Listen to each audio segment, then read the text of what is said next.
morning, friends. Today I will take lecture on building and town planning, and the chapter number 5, slum. Uh, in in this chapter, we are discussing about slum, causes of slum, characteristic of slum, effect of slum, and slum clearance.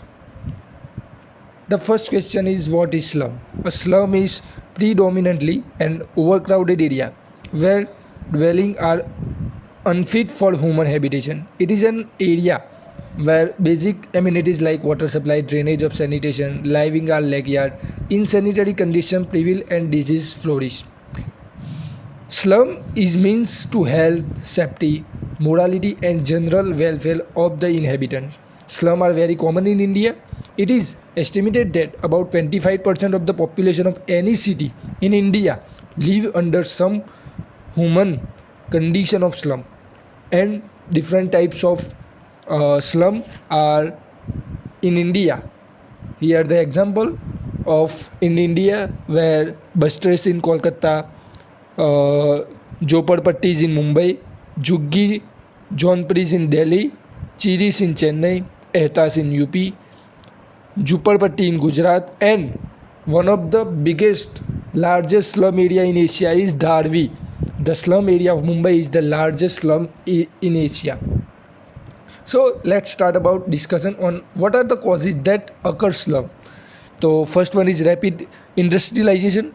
Rapid industrialization is a one type of main source that industries growth and employment opportunity in town and cities have acted as powerful magnet to attract the rural population. This give rise to the formation of slum. And second one is population growth. This is also effect on the causes of slum because there is a lag between the tremendous growth of population and the construction of houses. These shortages manifest themselves in creating slum. Third one is lack of zoning. Zoning is a particular way it's defined the different types of component in particular area like residential zone, industrial zone, building zone, amenities zone, particularly recreational zone. If the town is not divided in suitable zones, how can we define the zoning? So I think this is the most important because if the town is not divided into suitable zone and the development is allowed to take place in hazardous manner, the slum may be created. Fourth one is decentralization. Decentralization means what? When decentralization take place, the rich and middle class people move out to the extended portion of towns and thus the poor people are left unattended in the overcrowded part of the towns. It means rich gets richer and poor gets poor. It means simply means. Fifth one is also the main parts of causes of slum. Poverty. The main cause of slum formation can be divided in one word as poverty. Poverty means it's for labor and poor people. It's difficult to pay heavy rent for decent living. So they therefore move in the slum area. Sixth one is education. If the inhabitants are lacking in education, they may be easily dragged into social evils without any attention to improve of living conditions. So the lack of education is causes of slum. Second, and other one is repair and maintenance. If cheap houses construction by the landowner for the purpose of collection land are not properly maintained, these houses remain in state of decay in favor of the formation of slum. So, and last one, power of local authorities. If the local authority concerned does not pressure adequate power to control the development of town, the slum may be formed. It means if you are not provided people to living for them houses, the people used to live in the slum, and these are the main causes of slum. Power of local authorities. Let's see characteristic of slum. The general characteristics of slum are appearances. Appearances means this is the rather than the universal mass of the slum and unpleasant appearance obtained by the eyes, nose and consequences. It means if you are what the slum area, you have not look like it's town. It's like it's unoffended to eyes, nose and consequence. Okay, so the appearance of the slum area is very vast experience. Second one is fire hazard. Fire hazard means the slum area is often exposed to fire accident and consequent damages. And other one is health and sanitation. The slum is characterized by the low standard of sanitation. It means there are low standard of sanitation. There are not properly standardization of sanitation. It also refer an area of high sickness and death rates. Means in the slum area there are more people are in the high sickness or high uh, sicknesses and death rate are more than town planning. Other one is income criteria. Income, the slum is poverty area and occupied by the people is the lowest income, so the people are tends to move in the formation of the slum. Overcrowding is the main proposition. Overcrowding means the people at particular place are gathering more than requirement. The slum is overcrowded with building or the other building are overcrowded with the people or both condition prevail in the slum. It means if there are overcrowding, the particular people will go on the slum side area.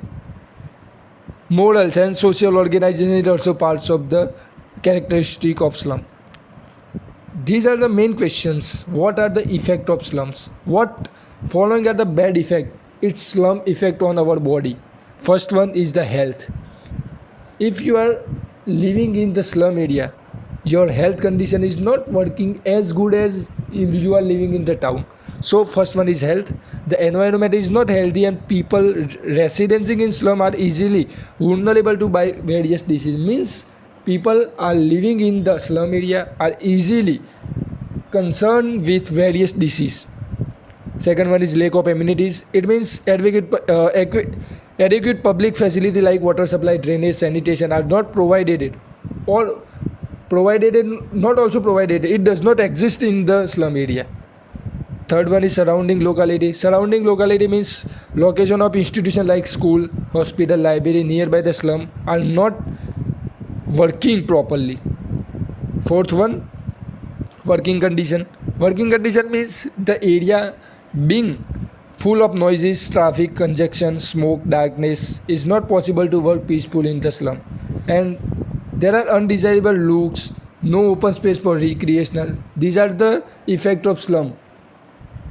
Okay, now we are discussing about how can we clearance the slum clearance. It is the most important questions. So let's start. Slum clearance may be defined as the complete removal of slum area from the city. Means slum clearance are in the process of slum clearance there are objectives. First one where we are taking about the what are the objective of the slum clearance. First, to improve the living standard of the people of slum area, to improve aesthetic of town, to provide to bring down social disparity among the various classes of people, to prevent spread the epidemic in the town. What are the difficulty in slum clearance? What are the proper reason why we are not clearing the slum side area? And there are the difficulties. First one is lack of resources. There are not properly available resources that we can utilize to clearance the slum. Okay. Second one is high cost of alternative site near the place of the work. It means if we are provided it, if we have there are more people living in the slum. How can we provided it all people to how can we provided all people to house or provided basic facilities to slum clearance? It means high cost of alternative site near the place of the work.